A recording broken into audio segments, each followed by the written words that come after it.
Hello friends, हम जानेंगे राजस्थान के अब्बा तंत्र के बारे में। ठीक है कि अब्बा तंत्र के अंतर्गत कौन कौन सी नदियां हैं और कहाँ गिरती हैं, कैसे उसके बारे में जानेंगे। जैसे कि राजस्थान के अब्बा तंत्र को 3 भागों में बांटा है। बंगाल की खाड़ी में गिरने वाली या बहने वाली नदियां, अरब सागर में गिरने वाली नदियां और अंतः प्रवाह वाली नदियां। हम बंगाल की खाड़ी में गिरने वाली नदियों को हम आगे अपनी नेक्स्ट वीडियो में पढ़ चुके हैं। अरब सागर वाली नदियों को भी हम पढ़ चुके हैं पार्ट 2 में। आज हम जानेंगे अंतः प्रवाह वाली नदियां कौन सी हैं। ठीक है, आज हम अंतः प्रवाह वाली नदियों को हम जानेंगे। सबसे पहले हम इसके अंदर लेते हैं घग्गर नदी। कौन सी नदी लेंगे हम? घग्गर नदी। घग्गर नदी की बात करें तो घग्गर नदी आंतरिक प्रवाह की दृष्टि से सबसे लंबी नदी है। क्या ये? घग्गर नदी आंतरिक प्रवाह की दृष्टि से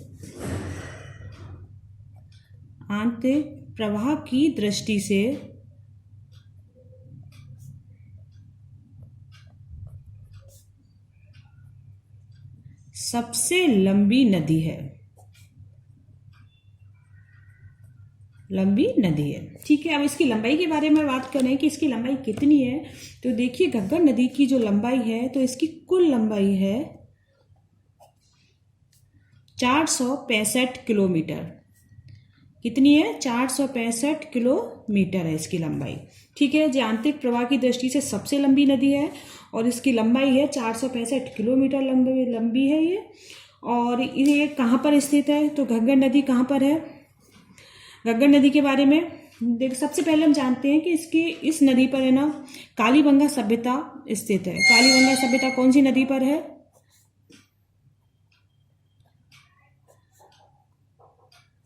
कालीबंगा सभ्यता इस नदी के किनारे स्थित थी। ठीक है, कालीबंगा सभ्यता कौन सी? कालीबंगा सभ्यता का संबंध कौन सी नदी से है? घग्गर नदी पर है। घग्गर नदी से है क्योंकि इसके मुहाने पर ये स्थित थी कालीबंगा सभ्यता। अब हम जानते हैं इसके उपनाम, क्योंकि किसी भी चीज के उपनाम आपको जरूर पता होना चाहिए। वो सीधा घग्गर ना पूछ के उसके उपनामों से भी आपको क्वेश्चन पुट अप कर सकता है। तो घग्गर नदी को नट नदी के नाम से भी जाना जाता है, मृत नदी के नाम से भी जाना जाता है। घग्गर नदी को सोतर नदी के नाम से भी जाना जाता है। किसके नाम से जाना जाता है? सोतर नदी के नाम से भी जाना जाता है। इसे सरस्वती के नाम से भी जाना जाता है, सरस्वती नदी।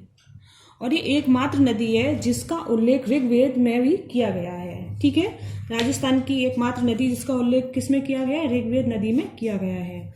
और इसे देशवती नदी के नाम से भी जाना जाता है। देशवती नदी के नाम से भी इसे जाना जाता है। इसे राजस्थान का शोक कहा जाता है। क्या कहा जाता है? राजस्थान का शोक। अगर सीधा क्वेश्चन आ जाए कि राजस्थान का शोक किस नदी को कहा जाता है, तो वो कौन सी नदी है? वो है घग्गर नदी। ठीक है, इसे राजस्थान का शोक कहा जाता है और इसे लेटी हुई नदी के नाम से भी जाना जाता है। लेटी हुई नदी के नाम से भी इसे जाना जाता है। अब हम जानते हैं कि कालीबंगा जो ये घग्गर नदी है वो कहाँ से आती है, राजस्थान में इसका प्रवेश कैसे है। तो देखिए, जो घग्गर नदी का उद्गम है, घग्गर नदी का उद्गम होता है हिमाचल प्रदेश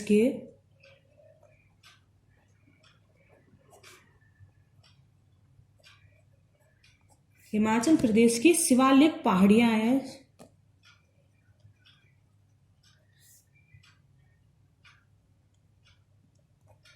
हिमाचल प्रदेश के जो शिवालिक पहाड़ियों के पास, जो कालका मंदिर के पास से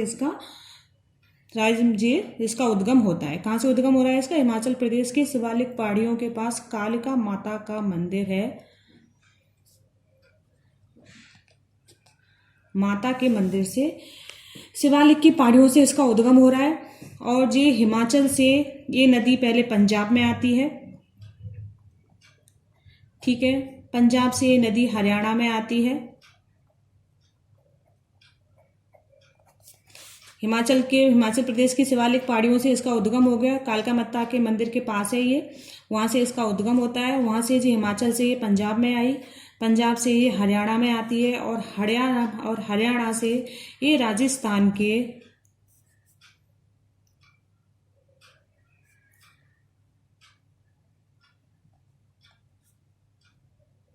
हनुमानगढ़।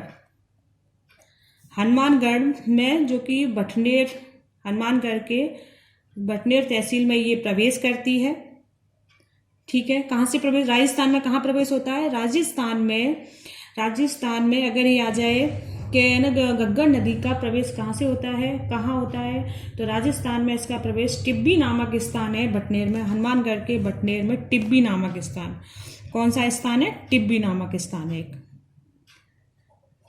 टिब्बी नामक स्थान है, वहां पर राजस्थान में ये प्रवेश करती है और यहाँ आकर ये विलुप्त हो जाती है। ठीक है, बटनेर के, हनुमानगढ़ के बटनेर के में जो टिब्बी नामक स्थान पर ये विलुप्त हो जाती है। लेकिन जब ज़्यादा अधिक बारिश होने के कारण जब बाढ़ आती है तो इसका जल गंगानगर के अनूपगढ़ में होते हुए, गंगानगर के जब अधिक बाढ़ आती है, यहाँ विलुप्त हो रही है जी हनुमानगढ़ के बटनेर में, लेकिन जब अधिक बाढ़ आती है तो जी गंगानगर के अनूपगढ़ में होते हुए पाकिस्तान के बहावलपुर जिले में, जो पाकिस्तान का बहावलपुर जिला है, अपना जल सीधा बहावलपुर में लेके जाती है घग्गर नदी। और बहावलपुर से फोर्ट अब्बास नामक जो स्थान है, फोर्ट अब्बास नामक स्थान पर ये नदी विलुप्त हो जाती है। ठीक है, अभी क्वेश्चन में ये बनता है कि घग्गर नदी का उद्गम कहाँ से होता है? तो देखिए, घग्गर नदी का उद्गम हिमाचल प्रदेश के शिवालिक पहाड़ियों से हो रहा है, जो कि कालका माता मंदिर के पास में है। राजस्थान में इसका प्रवेश कहाँ होता है? तो राजस्थान में इसका प्रवेश हनुमानगढ़ में टिब्बी नामक स्थान से इसका स्थान में प्रवेश होता है और जी हनुमानगढ़ के बटनेर में जी विलुप्त हो जाती है। लेकिन जब अधिक बारिश होने के कारण ये अपना जल गंगानगर के अनूपगढ़ से होते हुए पाकिस्तान के जो जिला है बहावलपुर में लेके जाती है और वहाँ से जी फोर्ट अब्बास में जाके ये विलुप्त हो जाती है। ठीक है, ये हो गया घग्गर नदी का पूरा आपका मैप। ठीक है, मैप के माध्यम से इस तरह से मैंने आपके सामने बताया। अब इसके बारे में जानते हैं, जो ये राजस्थान का जो इसका ये बहाव है उसको क्या कहते हैं? राजस्थान में जो इसका जो बहाव क्षेत्र है उसको पाट या नाली के नाम से जाना जाता है। क्या कहा जाता है? पाट या नाली। ठीक है, पाट या नाली के नाम से क्या है, जो ये बहाव क्षेत्र इसका पाट या नाली के नाम से जाना जाता है। जबकि पाकिस्तान में जो इसका बहाव क्षेत्र है उसको क्या कहा जाता है? पाकिस्तान का जो बहाव क्षेत्र है उसे हाकरा के नाम से जाना जाता है। ठीक है, उसको किसके नाम से जाना जाता है? हाकरा के नाम से जाना जाता है। इसका बहाव क्षेत्र पाकिस्तान में हाकरा के नाम से जाना जाता है, जबकि राजस्थान में इसका बहाव क्षेत्र पाट या नाली के माध्यम नाम से जाना जाता है। राजस्थान के एकमात्र 2 जिले ऐसे हैं, बीकानेर और चुरू, जहां पर कोई भी नदियां नहीं बहती हैं। ठीक है, ये तो हो गया हमारा घग्गर नदी के बारे में।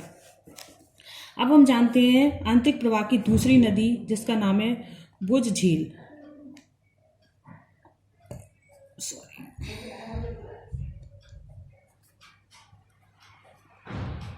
भुज झील। ठीक है, भुज झील की बात करें कि भुज झील के बारे में देखिए, ये आंतरिक प्रवाह की सबसे छोटी नदी है।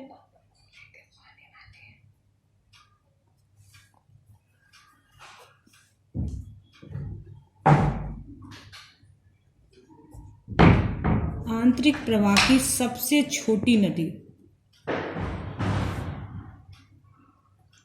आंतरिक प्रवाह की सबसे बड़ी नदी कौन सी थी? घग्गर नदी थी। और आंतरिक प्रवाह की सबसे छोटी नदी है, इसकी लंबाई है 17 किलोमीटर। कितनी लंबाई है इसकी? 17 किलोमीटर इसकी लंबाई है भुज झील की। और इसके उपनाम के बारे में जानिए तो देखिए, भुज झील को काकड़ी नदी के नाम से भी जाना जाता है। किसके नाम से जाना जाता है? भुज झील को काकड़ी नदी के नाम से भी जाना जाता है, इसे काकने नाम से भी जाना जाता है।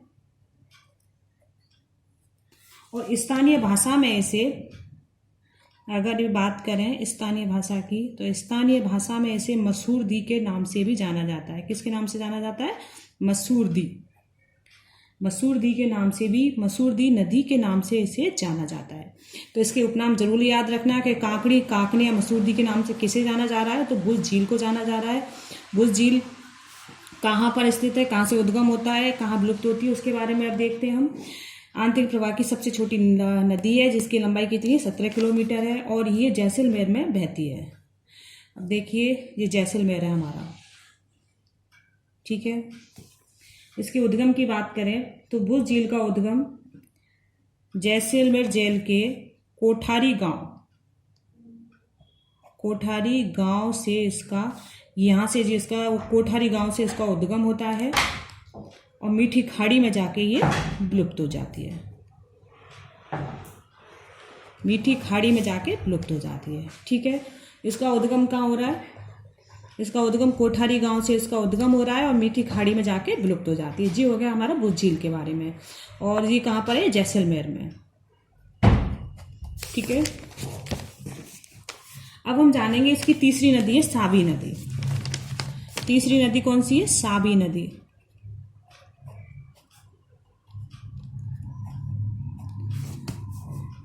साबी नदी यह अलवर जिले की सबसे बड़ी नदी है। ये अलवर जिले की सबसे बड़ी नदी है, ठीक है। सबसे बड़ी नदी है अलवर जिले की साबी नदी। अब साबी नदी एक ये है कि साबी नदी के किनारे कौन सी सभ्यता स्थित है, तो फ्रेंड साबी नदी के किनारे जोधपुर सभ्यता स्थित है। कौन सी सभ्यता है, जोधपुर सभ्यता। जोधपुर सभ्यता स्थित है, लेकिन जोधपुर सभ्यता कहाँ स्थित है, जयपुर में स्थित है, ना कि जोधपुर में, ठीक है। साबी नदी अलवर जिले की सबसे बड़ी नदी है और इस साबी नदी के किनारे जोधपुर सभ्यता स्थित है। जोधपुर सभ्यता कहाँ स्थित है, जयपुर में स्थित है, ठीक है, जयपुर में स्थित है। अब साबी नदी के बारे में जाने कि इसका उद्गम कहाँ से होता है, तो देखिए साबी नदी ये हमारा अलवर है,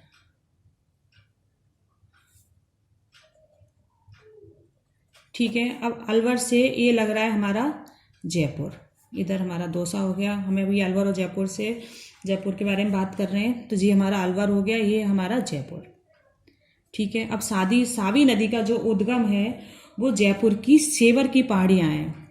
कौन सी पहाड़ियाँ हैं, सेवर की पहाड़ियाँ।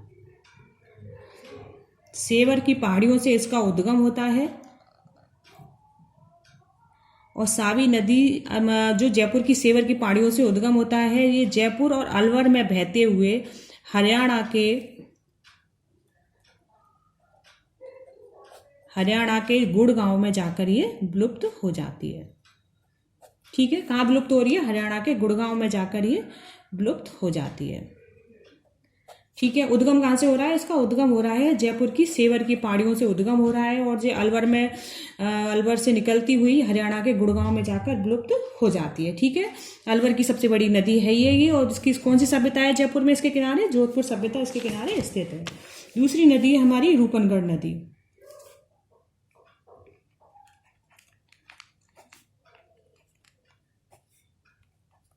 रूपनगढ़ नदी के बारे में बात करें तो देखिए रूपनगढ़ नदी ये हमारा जयपुर हो गया और ये है हमारा अजमेर। ये हमारा क्या है, ये है हमारा अजमेर, ठीक है। जो हमारी रूपनगढ़ नदी है वो अजमेर में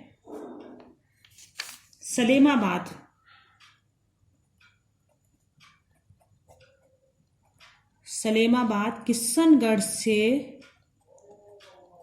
इसका उद्गम होता है, ठीक है। सलेमाबाद किशनगढ़ से क्या हो रहा है, इसका उद्गम हो रहा है।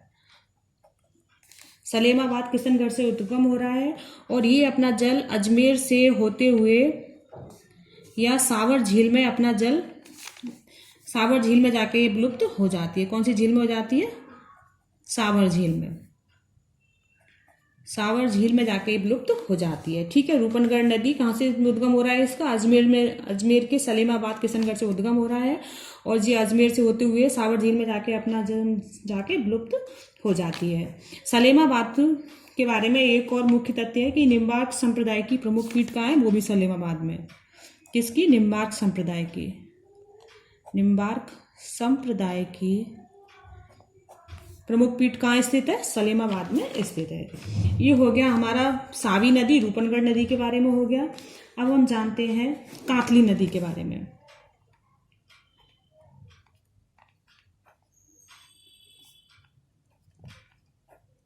कातली नदी, कातली नदी एक मौसमी नदी है। कैसी नदी है? मौसमी नदी है। ठीक है, कातली नदी एक मौसमी नदी है। लंबाई की बात करें तो इसकी लंबाई है 100 किलोमीटर इसकी लंबाई है। ठीक है, राजस्थान में पूर्णतः, अब जैसे हमने अभी देखा कि आंतरिक प्रवाह की दृष्टि से सबसे लंबी नदी कौन सी बताई थी? घग्गर नदी बताई थी। लेकिन वो जो घग्गर नदी है वो हिमाचल से लेकर और पाकिस्तान तक है। अगर हम ये देखें कि पूर्णतः मतलब पूरी तरह राजस्थान में बहने वाली सबसे लंबी आंतरिक नदी कौन सी है, तो वो है हमारी कातली नदी। ठीक है, तो ये हो जाएगा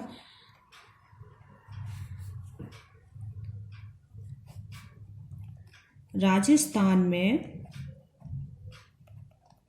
पूर्णतः बहने वाली, पूर्णतः बहाव की दृष्टि से बहने वाली नदी कौन सी है? कातली नदी है। ठीक है, राजस्थान में पूर्णतः बहाव की दृष्टि से बहने वाली सबसे लंबी नदी, सबसे लंबी नदी। और छोटी नदी कौन सी थी? छोटी नदी थी हमारी बुझील थी। ठीक है, कातली नदी की हो गया। और इसके किनारे, कातली नदी के किनारे गणेश्वर सभ्यता स्थित है। कौन सी सभ्यता है? गणेश्वर सभ्यता कातली नदी के किनारे स्थित है। ठीक है, गणेश्वर सभ्यता को ताम्रयुगीन सभ्यता के नाम से भी जाना जाता है। कौन सी सभ्यता के नाम से जाना जाता है? ताम्रयुगीन सभ्यता, ताम्रयुगीन सभ्यता के नाम से भी जाना जाता है। किसे जाना जाता है? गणेश्वर सभ्यता को। गणेश्वर सभ्यता कौन सी नदी के किनारे? कातली नदी के किनारे है। ठीक है, और कातली नदी झुंझुनू को दो भागों में बांटती है। झुंझुनू को दो भागों में कौन सी नदी बांटती है? तो वो कौन सी नदी है? कातली नदी झुंझुनू को दो भागों में ये बांटती है।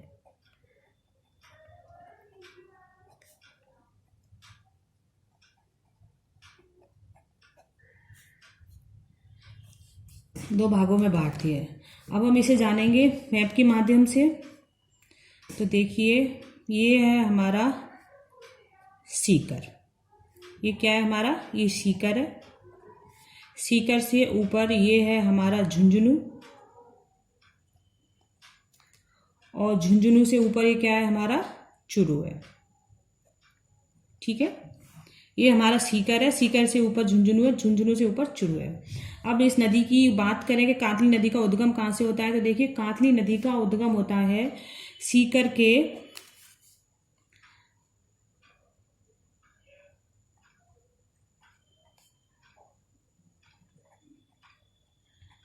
खंडेला की पहाड़ियों, सीकर में जो रेवासा है, सीकर में रेवासा में खंडेला की पहाड़ियों से इसका उद्गम होता है। और ये चुरू की सीमा पर, ये सीकर को दो भागों में बांटते हुए चुरू की सीमा पर जाकर ये विलुप्त हो जाती है। कहाँ विलुप्त हो रही है? चुरू की सीमा पर जाकर विलुप्त हो जाती है। ये हो गया हमारा। और इसमें जो कातली नदी का जो बहाव क्षेत्र है, इसको तोराबटी के नाम से जाना जाता है। किसके नाम से जाना जाता है? तोराबटी, तोराबटी के नाम से भी जाना जाता है।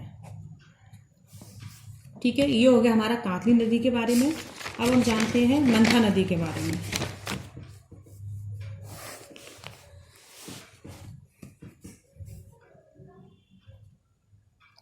अब हम जानते हैं मंथा नदी के बारे में।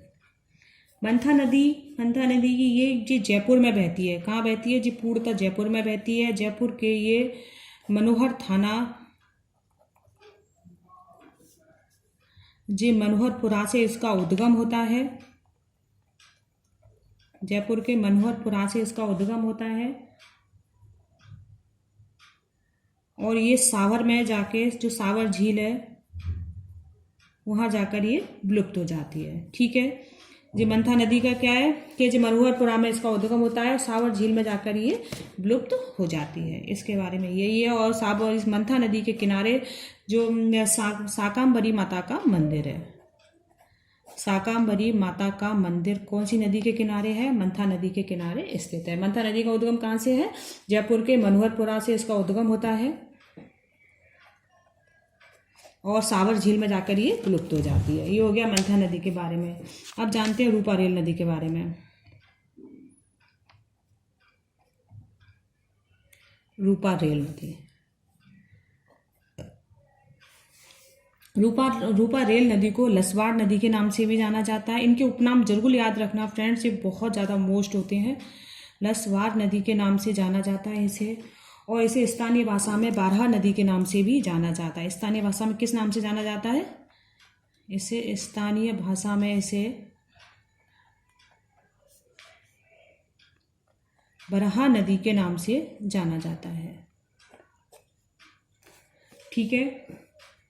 और इस रूपा रेल नदी पर भरतपुर में मोती झील का निर्माण हुआ है। मोती झील का निर्माण कौन सी नदी पर, कौन सी झील नदी पर है? रूपा रेल नदी पर। मोती झील किस पर बनी हुई है? रूपा रेल नदी पर बनी हुई है। मोती झील को भरतपुर की लाइफ लाइन के नाम से जाना जाता है। ठीक है, भरतपुर की लाइफ लाइन किसे कहा जाता है? मोती झील को कहा जाता है। जरूर ध्यान रखना। रूपा रेल को लसवाड़ नदी के नाम से भी जाना जाता है। स्थानीय भाषा में इसे बराहा नदी के नाम से जाना जाता है। रूपा रेल नदी के ऊपर मोती झील का निर्माण हुआ है और मोती झील को भरतपुर की लाइफ लाइन भी कहा जाता है। अब इसके उद्गम के बारे में बात करें तो ये देखिए, ये हमारा हो गया अलवर। ठीक है, ये अलवर है और ये है हमारा भरतपुर और ये हमारा इधर हो गया धौलपुर। तो जो रूपा रेल नदी है इसका उद्गम होता है, इसके उद्गम की बात करें तो उदयनाथ की पहाड़ियाँ कहाँ से हो रहा है? उदयनाथ की पहाड़ी थानागाजी से। उदयनाथ की पहाड़ी थानागाजी अलवर से। ठीक है, रूपा रेल नदी का उद्गम कहाँ से है? उदयनाथ की पहाड़ी थानागाजी अलवर से इसका उद्गम हो रहा है और जो अलवर से बहते हुए जो भरतपुर में आती है और भरतपुर में ये सीकरी बांध है, उस सीकरी बांध पर जाकर ये विलुप्त हो जाती है। कौन सा बांध है? सीकरी बांध। सीकरी बांध पर जाकर ये विलुप्त हो जाती है। ये हो गया, ये हमारी आंतरिक प्रवाह वाली सारी नदियां हमारी हो गई। इसकी ट्रिक थी जो मैं आपको नहीं बताई, उस ट्रिक को मैं आपको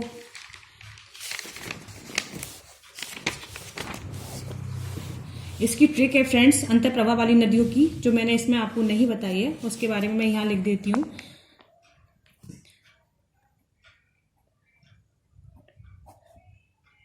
काकासा में रुघाबू गया। ठीक है, काकासा में रुघाबू गया, ये इसकी ट्रिक है। ठीक है, कहाँ से हो जाएगी हमारी? कांतली नदी। सा से हो